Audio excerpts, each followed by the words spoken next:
দিচ্ছে, মানে তুমি যদি ফার্স্ট হও, তোমার যদি ফিজিক্স এবং ম্যাথে যদি এ প্লাস না থাকে এই সাবজেক্টটা পাবা না। একইভাবে দেখ কেমন জিপিএ থাকলে আমি জাহাঙ্গীরনগর বিশ্ববিদ্যালয়ে ভর্তি পরীক্ষা দিতে পারবো।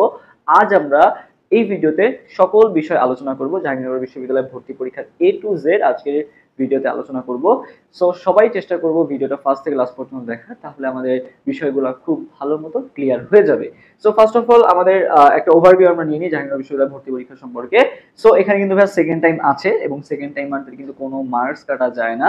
মেডিকেলে মার্কস কাটা যাচ্ছে, চট্টগ্রাম বিশ্ববিদ্যালয়ে মার্কস কাটা যাচ্ছে, বা এখন যে ঢাকা সেন্ট্রাল ইউনিভার্সিটি সেখানে কিন্তু সেকেন্ড টাইম মার্কের মার্কস কাটা যাচ্ছে। বাট জাহাঙ্গীরনগর বিশ্ববিদ্যালয়ে কিন্তু সেকেন্ড টাইম মার্কের কোনো মার্কস কাটা যাচ্ছে না। বলা যায় যে সেকেন্ড টাইম মার্কের আতুর ঘরও বলা হয় কিন্তু জাহাঙ্গীরনগর বিশ্ববিদ্যালয়কে। ওকে, সো সেকেন্ড আমাদের যেটা ভাই, আমাদের কিছু জাহাঙ্গীরনগর বিশ্ববিদ্যালয়ে আমরা জানি যে সিট সংখ্যা কিন্তু অনেক কম অন্যান্য ইউনিভার্সিটির তুলনায়। সো সেই হিসাবে এবছর কিছু সিট বাড়ার সম্ভাবনা রয়েছে আর কি। ওকে, সেটা কোন কোন ইউনিট? সি ইউনিট, এ ইউনিট এবং ডি ইউনিটে আসন সংখ্যা বৃদ্ধির সম্ভাবনা রয়েছে। ওকে, যদিও এটা একেবারে এক্স্যাক্টলি বলা যাচ্ছে না যে আসলেই বাড়বে, বাট বাড়ার সম্ভাবনা রয়েছে। আচ্ছা, সেকেন্ড যেটা ভাই পরীক্ষার কেন্দ্র। সো এটা নিয়ে গত বছর অনেক সমালোচনা হয়েছে বা অনেক কথা হয়েছে। সো সেটার প্রেক্ষিতে কিন্তু সিদ্ধান্ত হয়েছিল যে জাহাঙ্গীরনগর বিশ্ববিদ্যালয়ে বিভিন্ন বিভাগীয় শহরে বা ঢাবি যেরকম বিভিন্ন বিভাগীয় শহরে এক্সাম নিচ্ছে, সেরকম একটা এক্সাম নেওয়ার কথা কিন্তু বা একটা দাবি কিন্তু তোলা হয়েছিল। সো সেটা এখনো প্রক্রিয়াধীন অবস্থায় আছে, এটা এখনো নিশ্চিত করে বলা যাচ্ছে না যে আসলে বিভাগীয় শহরে হবে নাকি হবে না। তবে এবছর অনেক পসিবিলিটি আছে বিভাগীয় শহরে হওয়ার। আর যদি বিভাগীয় শহরে না হয়, অ্যাজ ইউজুয়াল জাহাঙ্গীরনগর বিশ্ববিদ্যালয় ক্যাম্পাসেই পরীক্ষা অনুষ্ঠিত হবে। ওকে, আচ্ছা নেক্সট আমরা দেখি কারা আবেদন করতে পারবে, এই বিষয়টা খুবই গুরুত্বপূর্ণ। সো আমরা জানি যে সেকেন্ড টাইমার যেহেতু আছে, তাহলে তো এইচএসসি 24 ব্যাচ আবেদন করতে পারবে, প্লাস হচ্ছে এইচএসসি 25 ব্যাচ আবেদন করতে পারবে। সো এছাড়াও আমাদের যেটা মাথায় রাখতে হবে, এসএসসি কিন্তু 22 ব্যাচ আবেদন করতে পারবে, মানে 21 ব্যাচ আবেদন করতে পারবে না। অনেকে আছে এসএসসি 21, এইচএসসি 24, তারা কিন্তু এখানে অ্যাপ্লিকেশন করতে পারবে না।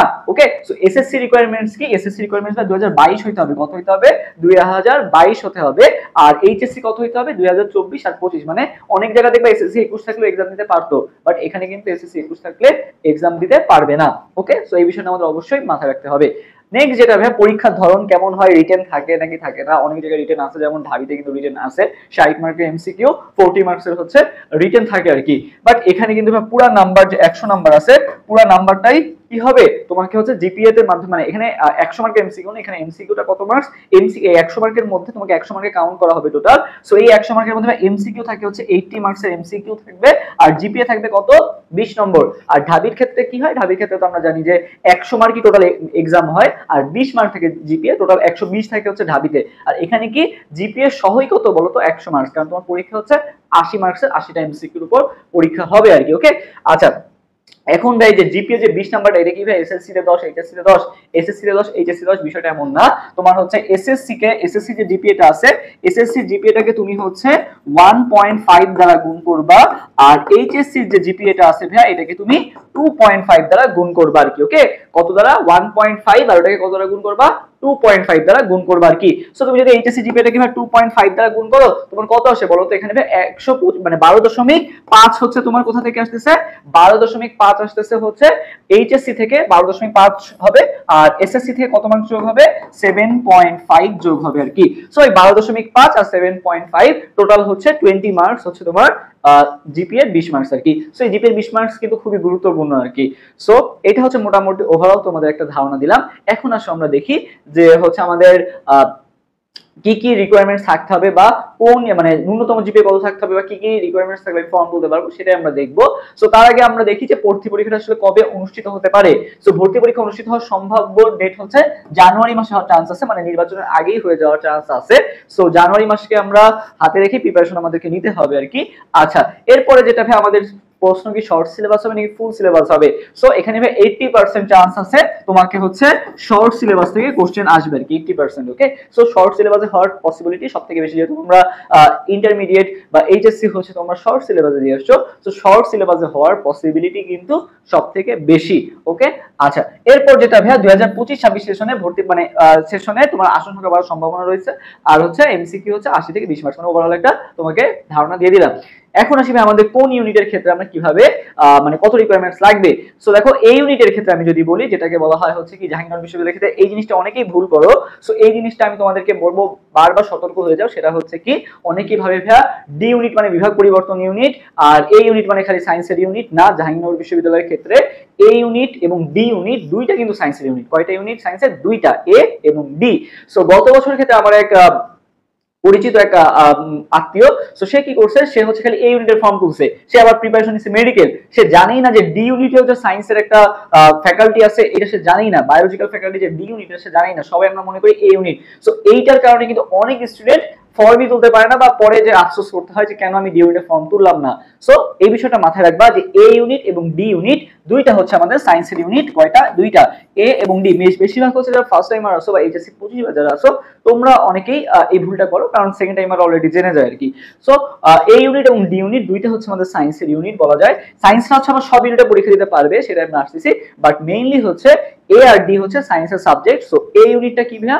এই ইউনিট আমি তোমাকে কিছু সংক্ষেপে বলি, এটা হচ্ছে ম্যাথ রিলেটেড সাবজেক্ট বা physics related subject. Math physics related সাবজেক্টগুলো হচ্ছে এই ইউনিটে, যেমন ইঞ্জিনিয়ারিং সাবজেক্টের মধ্যে সিএসসি, তারপরে হচ্ছে তোমার আইআইটি, এগুলো আছে, প্লাস হচ্ছে কি কি আছে, ফিজিক্স, কেমিস্ট্রি, ম্যাথ, এগুলাও কিন্তু সব এই ইউনিটের সাবজেক্ট। সো এই ইউনিটে পরীক্ষা দিতে গেলে আমার ন্যূনতম কত জিপিএ লাগবে? সো তোমাকে মানে এটা কিন্তু গত বছরের, এবছর দেখা গেছে কিন্তু জিপিএটা যদি তোমাদের রেজাল্টের উপর ভিত্তি করে তারপর কিন্তু সার্কুলারটা দেওয়া হয়। সো স্বাভাবিকভাবে চান্স আছে কিন্তু জিপিএটা তোমাদের রেজাল্ট যদি অনেক একটা মানে বিরাট একটা পরিবর্তন আসে, বা অনেক এবছর খাতা কিভাবে দেখবে দেখাই যাচ্ছে যে এসএসসি তে আসলে অনেক জিপিএ কিন্তু কমাই দিছে, বা সো এবারও যদি কমাই দেয় তাহলে রিকোয়ারমেন্টস কিন্তু কমে যাবে, ঠিক আছে।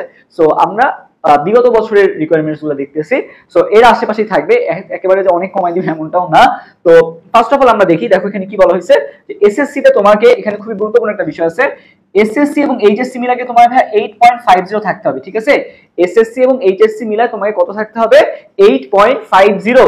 বাট তোমাকে দুইটা আবার আলাদা আলাদা ভাবে ন্যূনতম জিপিএ 4 থাকতে হবে। মনে করো তুমি একটাই পেলে জিপিএ 5, তুমি এইচএসসি তে পাইছো জিপিএ 5, এসএসসি তে পাইছো কত?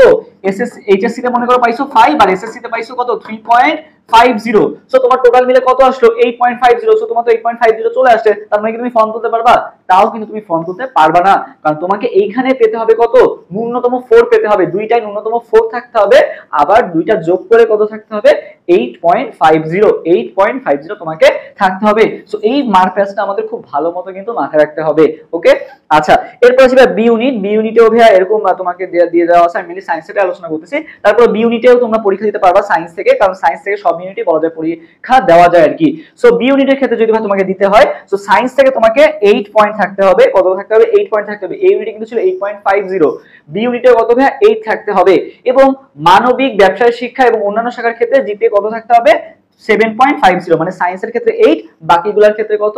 7.50 থাকলে এনাফ, তুমি পরীক্ষা দিতে পারবা এখানে, ওকে। এবার আসি ভাইয়া C1 ইউনিট। C1 ইউনিটের ক্ষেত্রেও তোমাকে এরকম কত থাকতে হবে? মোট জিপিএ 7 থাকতে হবে। এসএসসি এবং এইচএসসি মিলায় 7, মানে আরো কিন্তু কমে গেছে, 8.50, 8 এখন কততে চলে আসছে? 7 এ চলে আসছে। এবার আসি ভাই ডি ইউনিট, ঠিক আছে, যেটাকে বলা হয় কি বায়োলজিক্যাল ফ্যাকাল্টি। এখানে কি কি সাবজেক্ট আছে? এখানে সাবজেক্ট আছে হচ্ছে বায়োলজি রিলেটেড, বা বায়োলজি এবং কেমিস্ট্রি রিলেটেড সাবজেক্টগুলো, বাট কেমিস্ট্রি কিন্তু আবার এইখানে নাই। এখানে কোনটা আছে? এখানে আছে বায়োকেমিস্ট্রি আছে। কি আছে? Biochemistry, pharmacy, microbiology, genetic engineering, public health, botany, zoology, এই 7টা সাবজেক্ট কিন্তু এই ডি ইউনিটের অন্তর্ভুক্ত আর কি। সো ডি ইউনিটে পরীক্ষা দিতে গেলে তোমাকে কি লাগবে? সো ডি ইউনিটে পরীক্ষা দিতে গেলে তোমার টোটাল জিপিএ থাকতে হবে 9, ঠিক আছে। সবচেয়ে বেশি জিপিএ চাইছে কিন্তু ডি ইউনিটে, টোটাল তোমার 9 থাকতে হবে। টোটাল কত থাকতে হবে? 9। যেখানে এই ইউনিটে কিন্তু চাইছিল ভাইয়া তোমার কত চাইছিল? 8.50 চাইছিল টোটাল মিলায়, বাট এখানে কিন্তু টোটাল কত চাইছে? 9 চাইছে। তার মানে 9 পেতে হবে তোমাকে টোটাল মিলে, এবং তোমাকে ন্যূনতম জিপিএ থাকতে হবে কত? 4। ন্যূনতম কত জিপিএ থাকতে হবে? 4 থাকতে হবে। দুইটাতেই মিনিমাম তোমাকে 4 পয়েন্ট থাকলে তুমি ডি ইউনিটে তুমি ফর্ম তুলতে পারবা। এবং পাশাপাশি এটাও তোমাকে মাথায় রাখতে হবে, তোমার কিন্তু সাবজেক্ট পাওয়ার জন্য বা আলাদা আলাদা রিকোয়ারমেন্টস আছে, যেমন ফার্মেসির ক্ষেত্রে আলাদা রিকোয়ারমেন্টস আছে, বায়োকেমিস্ট্রির ক্ষেত্রে আলাদা রিকোয়ারমেন্টস আছে, সেগুলো আমি তোমাকে মানে সব সাবজেক্টে আলাদা আলাদা রিকোয়ারমেন্টস আছে, সেগুলো আমি তোমাকে জানাই দিচ্ছি আর কি, কোনো সমস্যা নাই। এরপর আসি আইবিএ। আইবি এর ক্ষেত্রে আইবি অনেক ভালো একটা সাবজেক্ট। সো আইবি এর ক্ষেত্রেও কিন্তু তুমি সায়েন্স থেকে ফর্ম তুলতে পারবা। সো সেক্ষেত্রে তোমাকে দেখো বিজ্ঞান শাখার জন্য মোট জিপিএ কত থাকতে হবে? 8.50, এবং তোমাকে পৃথকভাবে কত থাকতে হবে? 4.25, ওকে। 4.25, মানে এইখানে দেখো আবার কি চাইছে? পৃথকভাবে কিন্তু অনেক বেশি চাইছে, 4.25, যেটা কিন্তু আর কোথাও কিন্তু এত বেশি চাই নাই। সো আমাদের সার্কুলার গুলো বা আমাদের হচ্ছে তোমার যে ইউনিট টার্গেট, সেটা কিন্তু খুব ভালো মতো তোমাকে মাথায় রাখতে হবে, ওকে।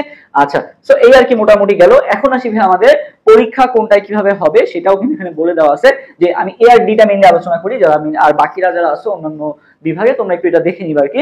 সো এই ইউনিটের ক্ষেত্রে আমাদের দেখো মেইন যেটা এক্সাম হবে সেটা কি কি, ফিজিক্স, এই যে ফিজিক্স, তারপরে হচ্ছে কোনটা কেমিস্ট্রি, আর কোনটা বলো তো ম্যাথ, ঠিক আছে। ফিজিক্স, কেমিস্ট্রি, ম্যাথ তিনটাতেই 22 22 22 করে থাকবে, মানে বেশি মার্কস থাকতেছে কোনটাতে, ফিজিক্স, কেমিস্ট্রি আর ম্যাথ। যেহেতু এটা ইঞ্জিনিয়ারিং রিলেটেড সাবজেক্ট এখানে বেশি, সো ম্যাথ রিলেটেড সাবজেক্টগুলো বেশি, সো এখানে এগুলোর উপরই বেশি মার্কস থাকতেছে। ফিজিক্সে থাকতেছে 22, কেমিস্ট্রিতে 22 এবং ম্যাথে 22, এবং সাথে কি কি থাকতেছে, বাংলা, ইংরেজি এবং আইসিটি। বাংলা, ইংরেজি এবং আইসিটি, তার মানে তোমাকে এখানে কি কি থাকতেছে, বায়োলজি বাদে, দেখো সায়েন্সের সবগুলো সাবজেক্টই কিন্তু তোমার এখানে লাগতেছে, বায়োলজি বাদে সবই লাগতেছে, ফিজিক্স, কেমিস্ট্রি, ম্যাথ সবগুলো লাগতেছে, খালি বায়োলজি লাগতেছে না। ওকে, আচ্ছা এবার আসি ডি ইউনিটে আসি, যদি যেটাকে বলা হয় বায়োলজিক্যাল ফ্যাকাল্টি, এটার ক্ষেত্রে আমাদের কি লাগবে, এখানে মেইন লাগবে বায়োলজি এবং কেমিস্ট্রি। এখানে আবার ফিজিক্স আর ম্যাথ নাই, এখানে কোনটা কোনটা নাই, এখানে তোমার ফিজিক্স লাগবে না, ম্যাথ লাগবে না। সো এই জন্য যারা মেডিকেল প্রিপারেশন নেয় তারা তো একটু ম্যাথটা তো করে না, তাই না, তারা ম্যাথ তো করে না বা ম্যাথে একটু উইক থাকে।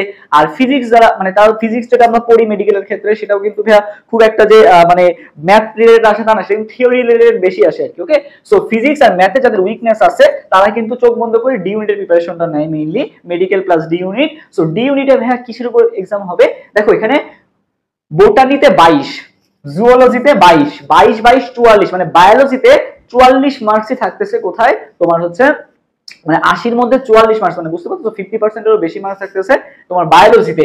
আর কেমিস্ট্রিতে থাকতেছে ভাই কত মার্কস, 24 মার্কস। বাকিগুলা কিসে কিসে থাকতেছে, বাকি তোমার দেখো এই যে এখানে কত 44 আর এখানে 24 মানে 68 মার্কস, মানে 80 এর মধ্যে 68 না, তুমি 70ই ধরো, 80 এর মধ্যে 70 মার্কসই থাকতেছে হচ্ছে বায়োলজি এবং কেমিস্ট্রির মধ্যে আর কি। তার মানে বুঝতে পারতেছো যাদের বায়োলজি এবং কেমিস্ট্রি অনেক ভালো মতো পড়া আছে তাদের জন্য এই ডি ইউনিটটা। এবং বাংলায় আছে 4 মার্কস, ইংরেজিতে আছে 4 মার্কস, এবং বুদ্ধিমত্তা বা আইকিউতে আছে কয় মার্কস, 4 মার্কস। এই ইউনিটে ছিল কি আইসিটি, আর ডি ইউনিটে কি আছে আইকিউ, দুইটা কিন্তু আলাদা। ওকে, আচ্ছা সো এই আর কি মোটামুটি ধারণা। এখন আসি আমরা সিটের ক্ষেত্রে যে কোনটায় কত সিট আছে।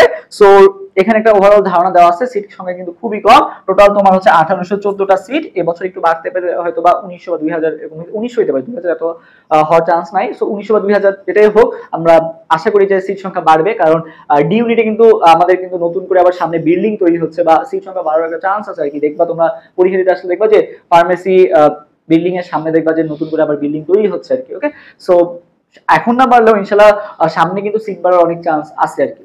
সো আমরা একটু দেখি যে ডি ইউনিটে আমাদের সিট কয়টা। সো তোমার সিট কিন্তু 310টা না, তোমার সিট কিন্তু 155টা আর কি। ওকে, কারণ তুমি ছেলে হলেও 155টা সিট, মেয়ে হলেও 155টা সিট। কারণ হচ্ছে তোমার লড়াই কিন্তু ছেলেরা ছেলেদের সাথে লড়াই করবে, মেয়েরা মেয়েদের সাথে লড়াই করবে, কারণ এখানে ছেলে এবং মেয়েদের 50% সিট কিন্তু বরাদ্দ করা আছে। সো তোমার সিট কয়টা, 155টা, মেয়েদেরও সিট 155টা, টোটাল সিট হচ্ছে 310টা। এবং এই ইউনিটের ক্ষেত্রে সিট সংখ্যা অনেক বেশি, 213 টোটাল হচ্ছে 426টা সিট। সো আর এই ইউনিটের স্বাভাবিকভাবে সিট সংখ্যা কিন্তু একটু বেশি ডি ইউনিটের তুলনায়, বাকি ইউনিটেরও সিট সংখ্যা কিন্তু এখানে দেওয়া আছে। তো সবচেয়ে বেশি সিট সংখ্যা কিন্তু এই ইউনিটে 213টা, বাকিগুলা এবং সি ইউনিটেও আছে 219টা সিট, সি ইউনিটেও কিন্তু অনেক সিট 219টা সিট আর কি, বাকিগুলাই বলা যায় যে মোটামুটি আর কি সিট সংখ্যা। সো এ এবং সি ইউনিটে সিট সংখ্যা সবথেকে বেশি আর কি। ওকে, আচ্ছা এরপর আসি ভাই আমাদের হচ্ছে এখানে দেখো এই যে ওভারঅল একটা তোমরা সার্কুলারটা আমি তোমাদের পিডিএফ লিংকটা কমেন্টে দিয়ে দিব, তোমরা একবার সার্কুলারটা দেখে নিবা। সো এখানে যেটা আছে মেইনলি দেখো, আমি তোমাকে একটা শর্ট একটা রিভিউ দিয়ে দিই। সেটা হচ্ছে কি, দেখো এখানে যেমন ভাই তোমার সিএসসির ক্ষেত্রে তোমাকে কি হয়েছে যে গণিত এবং পদার্থ বিজ্ঞানে তোমাকে পৃথকভাবে কি থাকতে হবে, A+ গ্রেড থাকতে হবে। মানে কি তোমাকে সিএসসির জন্য ম্যাথ এবং ফিজিক্সে কি চাইছে বলো তো, A+ চাইছে। মানে তুমি যদি ফার্স্ট হও, তুমি যদি এই ইউনিটে ফার্স্ট হও, বাট তোমার যদি ফিজিক্স এবং ম্যাথে যদি A+ না থাকে, তুমি কিন্তু সিএসসি সাবজেক্টটা পাবা না। একই ভাবে দেখো ডি ইউনিটের ক্ষেত্রে আমি যদি দেখি, এই ডি ইউনিটের ক্ষেত্রে তুমি যদি দেখো এই যে হয়ে গেল এই যে বায়োকেমিস্ট্রি, প্রাণ রসায়ন, অনুপ্রাণ বিজ্ঞান। সো এইখানে দেখো কি হয়েছে, রসায়ন এবং জীববিজ্ঞান মানে বায়োলজি এবং কেমিস্ট্রিতেও তোমাকে কি থাকতে হবে, A+ থাকতে হবে, না হলে কিন্তু তুমি ফার্স্ট হইলেও এই বায়োকেমিস্ট্রি সাবজেক্টটা পাবা না। সো সবগুলা সাবজেক্টের জন্য আবার আলাদা আলাদা রিকোয়ারমেন্টস আছে, শুধু যে তোমার এইচএসসি মার্কস দেখাবে তা না, পাশাপাশি দেখো এখানে আবার কি বলা হয়েছে, রসায়ন ও জীববিজ্ঞানেও পৃথকভাবে ন্যূনতম 50% মার্ক পেতে হবে আর কি। মানে তুমি যে পরীক্ষাটা দিচ্ছ, অ্যাডমিশন টেস্ট যখন দিবা, তখন তোমাকে যে বায়োলজি এবং কেমিস্ট্রি যে কোশ্চেনগুলো হবে সেখানেও তোমাকে ন্যূনতম 50% মার্কস ক্যারি করতে হবে। মানে হচ্ছে বায়োলজির ক্ষেত্রে 44 মার্কস, তোমার পেতে হবে কত, মিনিমাম 22 পেতে হবে। কেমিস্ট্রির ক্ষেত্রে কত মার্কস, কেমিস্ট্রি হচ্ছে তোমার 24, তোমার এখানে কত মার্কস পেতে হবে, মিনিমাম 12 মার্কস পেলেই তুমি এটার জন্য কি হবা, এলিজিবল হবা। সো আলাদা আলাদা কিন্তু সাবজেক্ট রিকোয়ারমেন্টস আছে, যে এই সাবজেক্টের ক্ষেত্রে তোমার এরকম মার্কস লাগবে, সো এই বিষয়টাও কিন্তু আমাদের অবশ্যই মাথায় রাখতে হবে। একইভাবে ভাইয়া তোমার অন্যান্য ইউনিটের ক্ষেত্রেও কিন্তু ওভারঅল একটা ধারণা দেওয়া আছে। সো আমরা মানে সামনে যখন আবার সার্কুলার দিবে, মানে এই বছরের যে সার্কুলারটা এটা যখন দিবে তখন ইনশাল্লাহ আবার আমরা তোমাদের এই বিষয়গুলো ক্লিয়ার করে দিব, কারণ অনেক সম্ভাবনা আছে সার্কুলার চেঞ্জ হওয়ার, কারণ এবছর কিন্তু পরীক্ষা তুলনামূলক আমরা দেখতেছি একটু হার্ড হচ্ছে। তো একটু হলেও জিপিএ কমার চান্স আছে, বা তাই বলে কিন্তু আমাদের এইটা আশা করা যাবে না যে অনেক কমে যাবে। দেখা যাবে যে 9 চাইছে এখন হয়তো 8.5 যাবে বা এরকম আর কি। সো ডি ইউনিটে বলা যায় না যে এত কমবে, ডি ইউনিটে 9ই সবসময় চায় বা 9 এর আশেপাশেই চায়। সো আমরা সবাই চেষ্টা করবো আর কি যে আমাদের কন্ডিশন বুঝে আমরা প্রিপারেশন নেওয়ার। সো আমাদের মনে হয় যে হ্যাঁ আমি ডি ইউনিটের জন্য এলিজিবল, এখন থেকে তোমাকে প্রিপারেশন শুরু করতে হবে। তোমার যদি মনে হয় আমি এ ইউনিটের জন্য এলিজিবল, আমাকে এখনই A+D এর প্রিপারেশন নেওয়া শুরু করতে হবে। সো তুমি যদি ভার্সিটি প্রিপারেশন নিতে চাচ্ছ তাহলে তোমাকে A+D তোমার প্রিপারেশন নাও, সেফ জোন হবে। তুমি যদি ইঞ্জিনিয়ারিং প্রিপারেশন নাও তাহলে তোমার ইঞ্জিনিয়ারিং এর জন্য এই ইউনিটটা আছে, এবং তুমি যদি মেডিকেল প্রিপারেশন নাও তোমার জন্য ডি ইউনিটটা আছে। সো তুমি তোমার অবস্থা বুঝে প্রিপারেশন নিতে পারো, এবং তুমি চাইলে A+D দুইটারই প্রিপারেশন নিতে পারো আর কি। সো এটা তোমার ডিপেন্ড করতেছে সম্পূর্ণ তোমার প্রিপারেশনের উপর, যে তোমার আসলে অবস্থা কেমন, আসলে এক একজনের অবস্থা এক এক রকম। সো সেই ওয়াইজ প্রিপারেশনটা নিবা। আর আমাদের A+D এবং হচ্ছে জাহাঙ্গীরনগর বিশ্ববিদ্যালয়ের রিলেটেড সকল ধরনের আপডেট তুমি হচ্ছে আমাদের অ্যাডমিশন ওয়েবস পেজে পেয়ে যাবা, এবং কিভাবে তুমি পড়লে একটা ভালো একটা পজিশন করতে পারবা সেই সকল বিষয় কিন্তু টিপস এন্ড ট্রিক্স দেওয়া হবে। কারণ আমাদের এই যে অ্যাডমিশন ওয়ারিয়র্স পেজে কিন্তু জাহাঙ্গীরনগর বিশ্ববিদ্যালয়ের রিলেটেড পোস্টগুলা তোমরা সবার আগে পাবা ইনশাল্লাহ। সো দেখা হবে ইনশাল্লাহ নেক্সট ভিডিওতে, এবং কারো যদি জাহাঙ্গীরনগর বিশ্ববিদ্যালয়ের রিলেটেড কোনো কোশ্চেন থাকে সেটা অবশ্যই কমেন্টে জানাবা, উত্তর দেওয়ার অবশ্যই চেষ্টা করব। সো সবাই ভালো থাকো এবং এখন থেকে প্রিপারেশন নেওয়া শুরু করো, কারণ হাতে সময় বেশি নাই। সো দেখা হবে বিজয়। আল্লাহ হাফেজ, আসসালামু আলাইকুম।